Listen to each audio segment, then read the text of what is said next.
Salut mes nakamas, c'est le Doug, j'espère que vous allez bien. Moi, ça se voit pas mon visage, mais à l'intérieur, je suis hyper énervé. Pourquoi? Parce que je vous ai fait une vidéo absolument dingue de la série One Piece Netflix saison 2, où tous les easter eggs. Pourquoi? Parce que hier, on a eu une annonce avec les coulisses, et j'avais fait une vidéo absolument dingue, mais tout a planté. Donc je suis obligé de tout refaire en urgence, dire plein de choses dans cette vidéo, mais il se peut que j'en ai oublié quelques-unes. Donc n'hésitez pas, si vous avez vu des choses que moi j'aurais oublié, les commentaires sont là pour ça. Donc on commence avec le petit Baggy qui est ici. Pourquoi? Parce que c'est tout simplement l'acteur qui va nous faire la visite. Hop, il est juste là. Alors là, ce qui est vraiment hyper cool, c'est déjà qu'on reprend un petit peu tout le design. Je vais faire aussi une autre petite parenthèse. Je suis un grand fan d'Harry Potter. Il y a quelques années, j'ai fait un road trip en Angleterre sur tous les lieux de tournage de Harry Potter, et j'ai été surtout visiter le gros studio où il y avait certains décors, il y avait plein d'éléments et tout.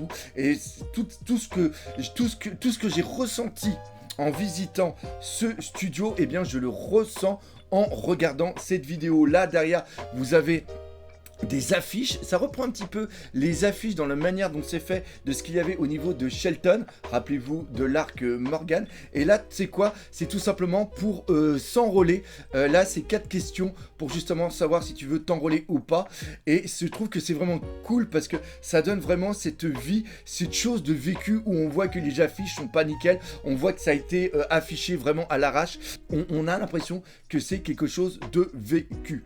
Donc hop, le petit Baggy Jeff Ward qui est ici, et il va nous emmener dans les coulisses de comment est réalisée la saison 2 One Piece Netflix. Il commence par un hangar absolument dingue qui est tous les décors. Il y a plus de 1000 décors, et cette personne qui est au milieu, c'est la chef designer qui s'occupe de tout justement faire au niveau des costumes plutôt. J'ai dit décors mais c'est costumes. Là ici vous voyez les costumes de la marine qui sont ici, costumes de la marine qui est ici. Là on peut penser que c'est peut-être les vestes qu'on voit qu'ils ont un petit peu dessus. Là on a un chapeau, là on a des images, là on reconnaît justement la rambarde et la tête du Merry. Ça c'est vraiment excellent, et on va voir qu'il y a certains costumes, et même s'ils ont flouté certaines choses, eh bien il y a des choses qu'on arrive à deviner. Ce costume qui est là, dites-moi si vous pensez exactement la même chose au niveau des commentaires. Je pense que c'est ceux de Alabasta, c'est peut-être celui de Toto, le père justement du révolutionnaire qui est l'ami d'enfance de Vivi. On reconnaît au niveau des bras les petites sacoches, ça c'est le sort de gros foulard qu'il va avoir après, qu'il va mettre sur sa tête, et ça après c'est le gros manteau qui va protéger du soleil. Et là on voit aussi qu'il y a de la fourrure, du truc de fourrure. Ça c'est peut-être justement par rapport à Drum, parce qu'il faut savoir qu'au niveau de la saison 2 One Piece Netflix, on sera sur Lockton, Little Garden, Drum Island, et peut-être aussi des petits flashbacks. On en reparlera, des petites histoires à côté comme l'île des cannibales, où il y a la mini-histoire de Baggy. Donc on voit qu'il y a énormément de costumes, il y en a plus de 1000, c'est un truc absolument de taré. Donc là il y a le costume de Baggy, ça j'ai pas trouvé, est-ce que c'est du Baggy aussi? Je ne sais pas, mais il y aura un truc qui va être, excusez-moi, ici. Si vous avez la référence de ce costume, dites-le moi. Ce qui est vraiment cool, c'est qu'on voit ici un costume qui a été flouté. Il y a un autre costume qui a été flouté justement ici. Et regardez, juste là, on a le costume de Miss Wednesday, qui est tout simplement la petite Robin. Et ça, c'est vraiment cool. Regardez, juste là, on a le costume de Wapple. C'est-à-dire qu'on a la tête de l'hippopotame blanc, on a l'hippopotame laineux, on a les pattes, les manches en forme de pattes, la fourrure qui est juste ici, et ça c'est vraiment cool. Je pense qu'ils auraient dû le flouter, mais ils ont tout simplement oublié. Donc là on reprend justement les déguisements qu'on peut trouver, enfin les costumes qu'on pourra trouver. On redit ce que j'ai dit tout à l'heure, c'est-à-dire ici on a quelque chose avec de la fourrure qui va plus être dans le style de ce qu'on trouvera sur Drum Island. Lui il est excellent, c'est le showrunner, le mec qui s'occupe justement de la saison 2 One Piece Netflix. Vous voyez ici un t-shirt, c'est un dessin qui a été fait par Ishiroda pour encourager justement le staff sur la saison 2 One Piece Netflix. Et il faut savoir que toutes les personnes qui ont travaillé ou qui vont travailler dessus, eh bien, ils auront ce t-shirt qui a été dessiné par Eiichiro Oda. Même le gilet, on le reverra tout à l'heure, mais c'est un gilet officiel Netflix. On voit qu'il y a une bonne... ce mec, là, justement, c'est Matt Owens, qui est le showrunner et le créateur. Ce mec-là, il est hyper fan. Je sais plus sur quoi il a travaillé, mais il a travaillé sur des bonnes choses et ça donne vraiment envie pour la suite. Donc là, hop, il y a l'air d'avoir une bonne alchimie, justement trop. Et là, c'est vraiment très important. Pourquoi? Parce que là, on est sur la zone où il va y avoir toutes les perruques. Là, ce que vous avez derrière, c'est Mrs. Monday qu'on trouve sur Whiskey Peak, parce que j'ai tout à l'heure oublié de parler de Whiskey Peak. Là, ici, c'est la crête de Mr. Seven. Est-ce qu'on va revoir des trucs par rapport à la création du Baroque Works? Là ici on a les cheveux de Vivi. Regardez juste ici, vous voyez qu'il y a un truc au-dessus et deux trucs sur le côté. Ça c'est sûrement la perruque de Hippomatsu, qui est le vendeur de katana et d'armes au niveau de Locktown. Et après on aura une perruque normalement de Brooke. Regardez, juste ici vous avez la perruque de Brooks. Alors vous me direz, pourquoi il y a la perruque de Brooks alors qu'il apparaît seulement que au niveau de Thriller Bark? Et bien tout simplement parce qu'il va y avoir Laboon. Laboon, on aura son flashback. Et pourquoi je sais qu'on aura son flashback? Parce qu'il y a eu une photo qui a été montrée du bateau du Rum Bar Crew, l'équipage de Brooke qui avait vu Laboon et qui l'avait laissé au niveau des caps jumeaux. Là ici on a ça, ce que vous voyez, on le verra mieux tout à l'heure, mais c'est les cheveux de Miss Valentine. Et juste à côté c'est peut-être Apu, non plus. C'est Hippo, non plus. Hermep, merci. Oh là là, que c'est dur. Donc c'est la personne justement qui s'occupe de tout ce qui est costume, maquillage et cheveux. Donc voilà, on reprend vraiment tous les trucs. Et là, ce qui se passe, c'est qu'il y a sûrement plein de designs de tous les personnages qu'on va rencontrer, mais on peut pas voir. On n'a rien au niveau des Vikings. Ça, c'est vraiment cool. Donc, il y a plein de trucs, mais ils ont tout flouté. Justement, on ne peut rien voir. Et là, il est en train de nous expliquer que tout ce qu'il y a là, eh ben, on peut pas le voir. C'est exactement la même chose ici. Donc, on voit bien que c'est des maquillages pour certains personnages. Et au milieu, il y a un poster de Star Wars dédicacé, qui est vraiment cool. Et la signature, on revient juste derrière. La signature qui est là, c'est Mark Hamill. Avec un petit cœur. Je pense qu'elle a dû faire le maquillage de Star Wars. Donc c'est Mark Hamill, hein, le mec qui fait Luke Skywalker, bien sûr. Ah, et regardez là, vous avez le Baroque Works qui est ici avec après un chapeau de la marine. Oh, on arrive sur un truc qui est complètement dingue. Alors, si vous aviez vu mon autre vidéo, j'ai eu le réflexe, j'ai découvert en live ce que c'était. C'est-à-dire qu'on se posait la question de savoir ce que c'était. On savait que c'était un élément du décor. Pourquoi? Parce qu'on voit qu'il y a l'affiche de Luffy ici. On voit qu'il y a différents éléments, comme on a vu au niveau de pub ou du recrutement au niveau de la marine. Et là, ici, on voit qu'il y a un guidon et ici il y a un truc pour pédaler. Ça c'est quelque chose qu'on voit dans le Going Merry sous l'escalier au niveau de la porte pour faire du vélo. Et bien ici ce sont des tramways pour faire du vélo. Enfin, faire du vélo, non, c'est un tramway qui fonctionne avec un pédalier pour emmener les gens au niveau de Locktown. Et on voit que c'est numéro 52, donc on peut imaginer qu'il y en aura plusieurs. Et ça, c'est vraiment cool parce que c'est quelque chose qu'on n'a pas dans le manga ni la série, mais c'est quelque chose qui a été créé par la série Netflix et sûrement qui a été validé par Eiichiro Oda. Donc là, on a toutes les armes et tout, on va voir qu'il y a un très gros travail là-dessus. Donc, on reprend, justement, c'est la personne qui s'occupe de tout ce qui est le design. On voit là derrière la tête de Garp et on voit que c'est Marine Victor Huidet et c'est l'exécution de Gold Roger. Voilà, c'est l'exécution de Gold Roger et c'est la date anniversaire, justement c'est le 22e anniversaire de l'exécution de Gold Roger. Et ce qui est vraiment cool, c'est que c'est ce jour-là où va être Luffy et que Luffy, il va lui arriver quelque chose justement avec le petit Bragi. On continue.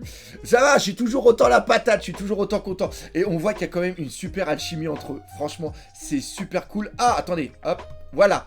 Et regardez, justement, c'est ce que je vous disais, on a le bateau. Parce que oui, regardez, j'ai mis aussi mon t-shirt, mon super beau t-shirt de la série One Piece Netflix. Et on reprend justement le bateau qui est là, avec Luffy, Sanji, Zoro, Usopp et Nami. We are going to the Grand Line. Oui, j'ai un accent anglais qui est absolument fabuleux. I am fabulous. Donc, ah, là vraiment très très beau, c'est quoi? Ceci c'est le canon pour la seringue, pour l'intérieur de la boune, et c'est là où intervient le super doc c'est moi, le super document du doc, le super doc du doc, parce qu'on voit que ça c'est un style qui est un petit peu épuré, le style qui a été utilisé dans le manga, on le verra sur une autre image, et aussi dans l'anime, est quelque chose qui est totalement différent, et surtout la seringue est beaucoup plus grosse, mais en un sens, il y a la seringue, ça veut dire qu'on sera à l'intérieur de la boune, et ça c'est vraiment bon. Ce que j'aime aussi beaucoup, c'est que le pied que vous voyez là, ça reprend les pieds qu'il y a sur les bateaux. C'est les trucs où tu mettais des morceaux de bois et que tu faisais tourner pour remonter par exemple remonter les ancres ou tout simplement tirer les voiles. Et regardez juste derrière sur le truc noir, et bien vous voyez marqué quelque chose qui est le Daikoi Panda. C'est une marque de luxe au niveau de One Piece, ça on le sait dans le SBS numéro 14 du tome 14 de One Piece. Ça c'est quelque chose qui existe dans le monde de One Piece, c'est une usine ou c'est un magasin, enfin c'est une usine qui existe sur l'île de Mirror Ball, et l'île de Mirror Ball existe dans One Piece parce que c'est là où il y a la mini-aventure de Django quand il danse le disco. Oui, je danse très très bien le disco, et ça c'est vraiment cool. Et il faut savoir aussi que le Daikoi Panda est une créature qui existe au niveau de One Piece. On le voit dans le livre de Mont Blanc qui répertorie toutes les créatures que collectionne la folle de Big Mom. Et oui, on apprend plein de choses avec le doc, c'est cool. Là, alors là, vraiment très très bon. Très très bon, pourquoi? Parce que juste ici, vous avez bien sûr ce qu'ils sont en train de parler, c'est-à-dire les lunettes de sniper de Usopp. Et regardez, juste là, vous avez le parapluie de Miss Valentine, que j'ai parlé tout à l'heure au niveau de la perruque.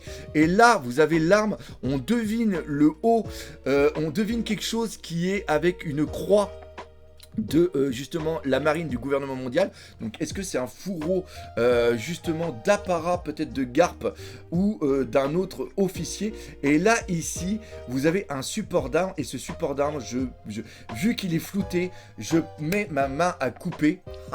Vous allez voir pourquoi je dis ça, que c'est sûrement quand va Hippomatsu présente le Yuba Shiri à justement Kissa à Zoro, et c'est après où il y aura aussi le Sandai Kitetsu avec le truc où il lance et il tourne autour du bras, parce que regardez bien, on le voit, hop, on le voit juste là. Et à un moment, il la porte comme ça. Là, ici, on a une cible. Alors, c'est soit une cible, soit un bouclier de géant. Mais vu la taille, je pense que c'est une cible. Et c'est la cible peut-être aussi qu'on voit dans le easter egg quand c'est Usopp qui est annoncé, puis qu'on voit qu'il y a des fléchettes qui arrivent sur une cible. Encore une fois, il y a plein de easter eggs dedans qui sont absolument dingues. Bien sûr, le Gomu Gomu no Mi. Ah! Très important, parce que là aussi j'ai eu le réflexe quand j'ai fait la vidéo tout à l'heure. C'est ça qui est con, parce que vous ne voyez pas hurler dans la vidéo. C'est que là on voit qu'il y a des pierres. Ça reprend énormément le design que l'on peut voir. Ah, que l'on avait au niveau de l'île de Arlong. Mais est-ce que c'est aussi un design qu'on va pouvoir retrouver au niveau de Elbaf? Pourquoi je dis ça? Parce que justement on va parler des géants d'Elbaf au niveau de Little Garden, et on sait qu'à ce moment-là, il y aura sûrement l'arc de Elbaf qui sera en manga, et souvent Ishiroda aime bien qu'il y ait des petits clins d'œil entre ce qui se passe dans le manga et ce qui se passe au niveau de l'anime, de la série Netflix. Et après, donc là, on voit que c'est Arlong, et après, il y a une île, l'île End Island, que l'on voit ici, et il faut savoir que cette île est une île non canon au niveau de One Piece, mais cependant qui apparaît dans la série One Piece. C'est un fillers, c'est un film qui est fait et qui reprend, qui sert un petit peu de flashback pour répéter des éléments sur l'histoire de Luffy. Il y a une personne qui est sur cette île, et parce que sur cette île il y a quand même eu beaucoup de choses.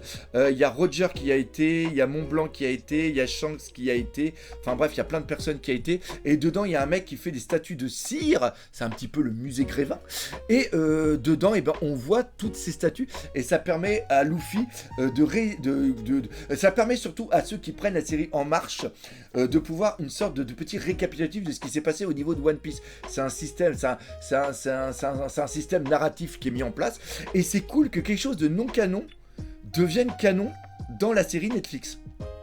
Donc après, on voit qu'il y a un travail de fou. Regardez toutes les assiettes, les verres, les bouteilles. Enfin, c'est un truc absolument de... On voit qu'il y a un travail de d'arrêt. Vous voyez les bouteilles qui sont justement juste ici, qui reprend justement... Alors pour ceux qui connaissent, ceux qui sont de Dieppe, s'il y a des personnes de Dieppe dans les commentaires, il y a un café qui s'appelle le Tout va bien. Eh bien, vous avez ce style de décoration dedans. Et ça, c'est des décorations qu'il y avait à une époque ancienne au niveau des bars. Et oui, mes amis, parce que Dieppe est une ville portuaire où il y a eu des bateaux justement de corsaires qui ont été faits.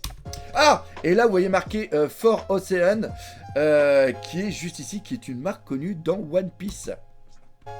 Là, ici, on a vraiment un truc qui est dingue, c'est le magasin de Hippomatsu, le magasin d'armes. Et là, derrière, vous allez avoir des armes. J'ai essayé de faire des recherches, mais je n'ai pas trouvé. Les commentaires sont là pour ça. Si vous voyez des armes qui sont liées à l'univers de One Piece, dites-le moi, parce que je n'ai pas reconnu les pommeaux. Et ça m'a bien fait chier, d'ailleurs. C'est vraiment chiant. Et cette personne-là s'occupe de tout ce qui est vraiment, tout ce qui est les décors. Parlons de décors, là on est à l'intérieur de la maison de Crocus. Donc on voit toutes les fioles justement pour faire les tranquillisants et les potions. Parce que si Gold Roger il est pas mort plus tôt, c'est grâce à Crocus qui était le médecin de l'équipage de Gold Roger.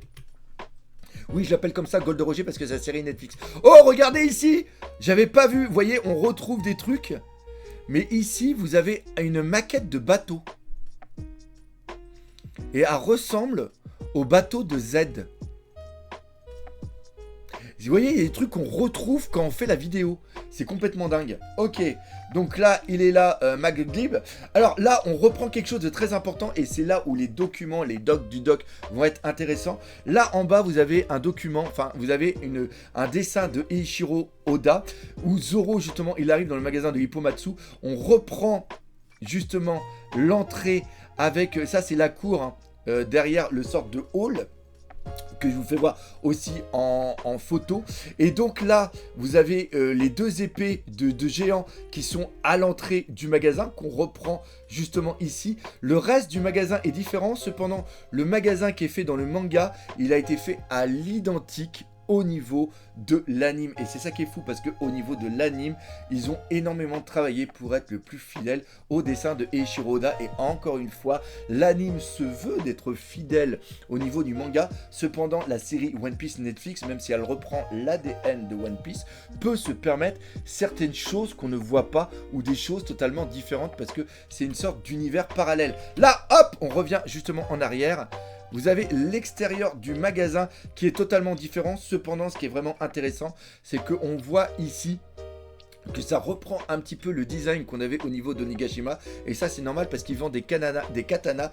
Et l'un des forgerons les plus célèbres de East Blue et même de One Piece, c'est tout simplement... j'ai plus son nom. Mais c'était celui... qui venait de Wano Kuni. Je vais mettre le nom juste ici. Et on va voir justement qu'à l'intérieur du magasin, il y a des éléments qui reprennent un petit peu ces thématiques de Wano Kuni. Et il faut savoir que justement, le Sendai Kitetsu a été fait par ce forgeron vraiment extrêmement célèbre, voire même légendaire. Donc, il y a des armes que vous pouvez voir ici. Il y a des armes un tout petit peu partout. Ça, c'est bon parce que ça a été fait depuis la date 1320. Donc, il faut voir si s'il y a une référence par rapport à cette date. Ça, c'est vraiment très important. On reprend justement le lotus emblématique de Wano Kuni. On voit que c'est justement protégé non pas par... c'est quoi? C'est pas Carglass? Non, c'est pas Carglass. C'est quoi la marque? Je voulais faire une blague, j'ai loupé ma blague. Dites-moi dans les commentaires. Vérissure. Voilà, c'est pas par Vérissure, mais c'est Protect par la marine. Ça, c'est vraiment cool. Et là, on voit qu'il y a d'autres magasins. Là, il y a du très très lourd. Premièrement, ici, regardez, il y a marqué Sengoku. C'est pas n'importe qui. Il y a marqué Sengoku. Là, ici, vous voyez une sorte de créature en forme d'oiseau. Ce n'est pas Morgan. C'est tout simplement un monstre marin qu'on voit dans un color spray dessiné par Eiichiro Oda. Ça, c'est vraiment cool. On voit qu'il y a 9 étoiles. Est-ce que c'est le guide du routard? Je ne sais pas. Mais il y a plein de choses à l'intérieur. Et je pense que quand il y aura sûrement des easter eggs à l'intérieur, c'est sûr et certain, d'éléments qu'on trouve dans le manga, dans des arrière-pages. Et ça, je trouve que c'est cool parce que ça, c'est un magasin un petit peu d'antiquité, d'art. Et c'est ça qui est vraiment cool. Ah! Le Doikoi Panda que je parlais justement et qui est présent ici, qui est un magasin de luxe au niveau de One Piece. Un magasin de nourriture, parce que la nourriture est importante et il y aura sûrement peut-être une partie ici avec Sanji. Est-ce qu'on va avoir le fillers où il va y avoir le concours de nourriture? Je ne sais pas. Pareil, au niveau de Usopp, il a le masque de sniper, enfin le truc pour les lunettes de sniper. Est-ce qu'on va avoir justement le flashback par rapport au mec, le chasseur de primes? Je ne sais pas. Et là, vraiment aussi très très bon. Là, vous avez le tonneau où il y avait toutes les armes dans lequel Zoro, il devait choisir son arme. Et c'est après, justement, comment il s'appelle, Hippomatsu qui lui file les katanas. Là, ici, hop, on revient en arrière. Il y a un truc par rapport à Ring the Bell. C'est le truc où tu as un marteau que tu tapes. Ça fait ding. Ça, on le retrouve aussi dans un opening de One Piece. Et est-ce que Luffy va faire une connerie pour tester sa force? Je ne sais pas. Mais ça peut être excellent. Un Denden Mushi réel. Et là, on est toujours dans la maison de Crocus. D'ailleurs, parlant de Crocus, il y a une fleur qui est juste derrière. Là, c'est là où il y a les fioles, où va être fait le sérum sûrement pour la boune.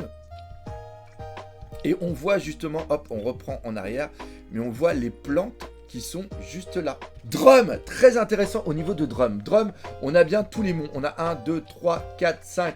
Le 6e, juste derrière, on a, hop, on va le mettre ici. Alors attendez, on va revenir un petit peu en arrière parce que il y a la... Là, ici, on a le Going Merry qui est ici. Cependant, on va remonter un petit peu. Le château de Drum est différent du château qui a été dessiné dans le manga et aussi dans l'anime. On est vraiment dans, alors on est dans du conceptuel ici, mais on est dans quelque chose qui est beaucoup plus réaliste et même la géographie des lieux est totalement différente. C'est-à-dire que là, par rapport au document que je possède, encore une fois, on voit qu'il y a une sorte de baie où va être mis le Merry. Donc le Merry, il est ici, mais là on voit que c'est une baie qui est vraiment ouverte, alors que la baie est beaucoup plus petite au niveau de One Piece. Est-ce qu'on aura le flashback aussi par rapport à Barbe Noire? Je n'en dis pas plus. Et on voit que le village est directement à l'entrée ici et que la montagne est juste derrière. Ça, par contre, ça reprend vraiment ce qu'on a sur le plan. Mais il y a quand même des choses qui ont l'air quand même assez différentes.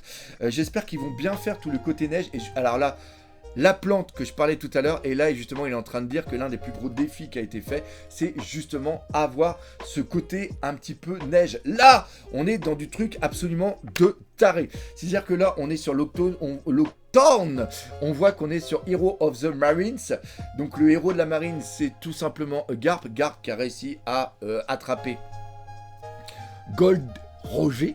Et là, on voit qu'il y a un magasin qui s'appelle Menmeyer. Alors, Menmeyer, c'est quoi? C'est le nom d'une famille qui fait partie des Dragons Célestes. On a cette information dans le chapitre 1096. Là où il y a aussi une statue, on voit marqué que c'est marqué Land. Est-ce que c'est une statue aussi à l'effigie de cette famille? Et est-ce que Lockdown était une ancienne ville qui avait été contrôlée justement par la famille Menmeyer et qui après est partie au niveau de Marijoa, contrairement bien sûr à Alabasta où la famille de Vivi, les Nefertari, eux ont décidé de rester. Ça, on le voit pas dans le manga. Et je trouve que c'est vraiment excellent qu'ils le mettent en place, mais encore une fois, par rapport à une référence du manga. Donc c'est vraiment très très cool, très très belle architecture au niveau de la ville, j'aime beaucoup. Et là, on voit qu'il y a pas mal de trucs au niveau de la nourriture. Nourriture qui fait quand même assez fausse, qui fait assez plastique. Là, on voit qu'il y a le bouclier de la marine pour protéger les humains. Là, on est toujours dans l'intérieur de Crocus, la maison de Crocus. On le reconnaît justement aux poissons qui sont présents et aux fioles qu'on voit juste derrière. Là, c'est vraiment très important. Ce sont les tableaux des enseignes par rapport à la nourriture. Encore une fois, très important par rapport à Sanji. Et là, derrière, vous voyez des sortes de squelettes. Et aussi, là, vous voyez une sorte de crâne présent ici, est-ce que c'est quelque chose qui est lié à la mini-histoire de Baggy quand ils sont sur une île où il y a justement des cannibales qui veulent bouffer l'équipage de Baggy? Très très intéressant. Et là on voit des sortes de masques qui ont l'air des masques qui sont mises sur les murs. Je ne sais pas à quoi ça sert, mais c'est vraiment très très intéressant. Donc là, on est sur la fin. Là, il vient de donner la date qui est 2025. Donc One Piece saison 2 sera en 2025. On voit des dessins de forts, de châteaux qui est ici, peut-être au niveau de Drum. Ça, c'est vraiment cool. Et l'acteur, il a l'air tellement classe. Le Baggy, il a l'air tellement classe. Il est excellent. Le dit t'as qu'à biper ou quoi que ce soit. Là, on reprend justement la petite affiche avec Marine Victory Day.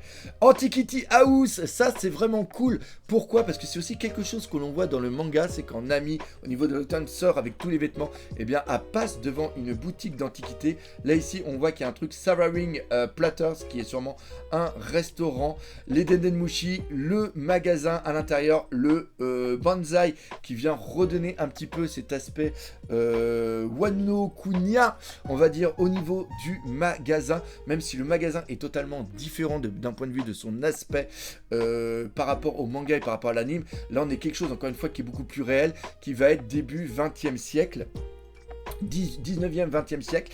Il y a quelque chose que je ne connaissais pas, c'est tout simplement ici, c'est Madova, par rapport à des gants qui ont l'air des gants de luxe et tout ça. Est-ce que ça va être par rapport au dragon céleste? Je ne sais pas, mais ça peut être vraiment très intéressant. Là, on avait vu, hop, on revient en arrière, Miss Valentine, qui est ici, qui est marqué ici, et là, justement, Hermep, sa perruque. Très très bon. Ici, on a le thon éléphant, le éléphanton, donc vraiment très cool, un poisson qui est vu au niveau de l'Octone. J'ai le document aussi qui a peut-être servi à faire justement ce thon éléphant, encore une fois, basé sur un dessin d'Eiichiro Oda qui après a été mis en version animée. Et après vous avez ici la carte de Redline qui est ici. C'est à ce côté vraiment aspect cartographique qui est vraiment très très beau, et je trouve qu'ils ont fait un travail absolument de dingue au niveau de cette vidéo, mais ne serait-ce qu'au niveau des décors. Bref, voilà ce qu'il y avait à dire au niveau de cette vidéo. Si vous avez vu des easter eggs que j'aurais complètement zappé, n'hésitez pas à me le dire dans les commentaires. J'espère que vous aurez apprécié ces vidéos. Si c'est le cas, comme d'habitude, n'hésitez pas à partager, parlez autour de vous, laissez des commentaires, mais surtout, on n'oublie pas le principal, la série One Piece Netflix, c'est la vie. Allez, salut mes Nakama!